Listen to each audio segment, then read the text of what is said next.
Hello, ഇന്നൊരു variety ക്രാഫ്റ്റാണ്. ഇതൊരു waste material നമ്മൾ റീയൂസ് ചെയ്തെടുത്തതാണ്.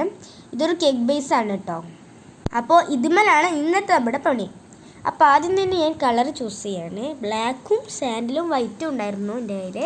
അപ്പോൾ ഇതിൽ മൂന്നിലും ഏത് കളറാണ് എടുക്കേണ്ടതെന്നാണ്. ഫസ്റ്റ് ഞാൻ സാൻഡിൽ എടുത്തു, പിന്നെ ഞാൻ ബ്രൗൺ ആക്കിയിട്ടു അത്. എന്നിട്ട് ബ്രൗൺ കളറ് ഫുള്ളായിട്ടൊന്ന് എന്തെങ്കിലും അടിച്ചു കൊടുക്കുക. നമ്മൾ നല്ല പ്രകൃതി രമണീയമായ കാറ്റൊക്കെ കൊണ്ടിട്ട് മേലെയാണ് കേട്ടോ ഇരുന്നിട്ടുള്ളത്, ടെറസിൻ്റെ മേലെ. അപ്പോൾ പിന്നെ എനിക്ക് അതിൻ്റെ ഇടയിൽ ഒരു മടി പിടിച്ചപ്പോൾ ഞാൻ ഫുള്ളായിട്ടൊന്നും കളർ ചെയ്തിട്ടൊന്നുമില്ല, ജസ്റ്റ് ഒന്നിങ്ങനെ കളറൊന്നും അടിച്ചെടുത്തു.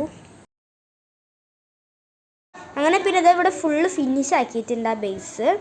പിന്നെ ഞാൻ കുറച്ച് മിനി പോളറോയിഡ്സ് പ്രിൻ്റ് എടുത്തിട്ടുണ്ടായിരുന്നു. ഇനി അത് ഓരോന്നോരോന്നായിട്ട് കട്ട് ചെയ്യുക. നല്ല മിനിയാണ് കേട്ടോ, നല്ല ചെറുതാണ്. ഇനി ഇത് ഓരോന്നോരോന്നായിട്ട് കട്ട് ചെയ്ത് 20 പിക്ചേഴ്സ് ഉണ്ടായിരുന്നു. ഇത് എല്ലാവരും ഫോട്ടോസും ഉണ്ട് കേട്ടോ, ഐഷുവിനെ മാത്രമൊന്നുമല്ല. അതിൻ്റെ കട്ട് ചെയ്ത് കഴിഞ്ഞിട്ടുണ്ട്. ഇതിപ്പോൾ ഇതിൽ കാണുന്ന പോലെയാണ്, കാണുന്നതിനെക്കാട്ടും കുഞ്ഞിതാണ് കേട്ടോ ഇത്. പിന്നെ ഞാൻ അതിൻ്റെ കൂടെ ഇത് ഐഷു എന്ന് പറഞ്ഞിട്ട് 2-3 സ്റ്റിക്കേഴ്സൊക്കെ ഒന്ന് പ്രിൻ്റ് എടുത്തിട്ടുണ്ടായിരുന്നു. അപ്പോൾ അതും പിന്നെ ആ സ്റ്റിക്കേഴ്സൊക്കെ ഒന്ന് കട്ട് ചെയ്ത് കൊടുക്കുക. എന്നിട്ട് ഫസ്റ്റ് ഐഷു എന്നുള്ളത് ഒട്ടിച്ചു കൊടുക്കുക ഹെഡിങ് പോലെ. എന്നിട്ട് പിന്നെ ആ മിനി പോളറോയിഡ്സൊക്കെ ഒട്ടിച്ചെടുക്കുക. ഞാൻ നല്ല റോ ആയിട്ടായിരുന്നു ഒട്ടിച്ചിട്ടുണ്ടായിരുന്നത്. പിന്നെ ഞാനത് ഒന്ന് മാറ്റിയിട്ടുണ്ട്.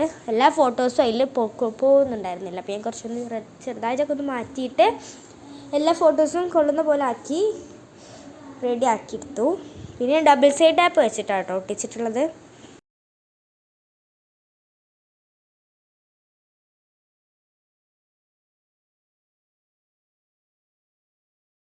അപ്പോൾ ഇതൊക്കെയാണ് ഞാൻ പ്രിൻ്റ് എടുക്കാൻ വേണ്ടി ഒട്ടിക്കാൻ വേണ്ടിയിട്ട് പ്രിൻ്റ് എടുത്തിട്ടുള്ളതായിരുന്നു. പിന്നെ ഒരു ഫൂട്ടും കൂടി ഉണ്ടായിരുന്നു കേട്ടോ, ബേബി ഫൂട്ട്. അപ്പം ഞാൻ അതാദ്യം അവിടെ സൈഡിൽ ഒട്ടിച്ചെടുത്തു. പിന്നെ ഓരോന്നോരോന്നായിട്ട് അവിടെ ഇവിടെയൊക്കെ ഒട്ടിച്ചെടുത്തു. ഈ ഗേളാണെങ്കിൽ തീരെ അടങ്ങി നിൽക്കുന്നില്ല ഗൈസ്, ചാടി പോയിക്കൊണ്ടിരിക്കുകയായിരുന്നു. എന്നിട്ട് പിന്നെ അത് ഒട്ടിച്ചെടുത്തു. അപ്പോൾ ഇതാണ് ഫൈനൽ റിസൾട്ട്.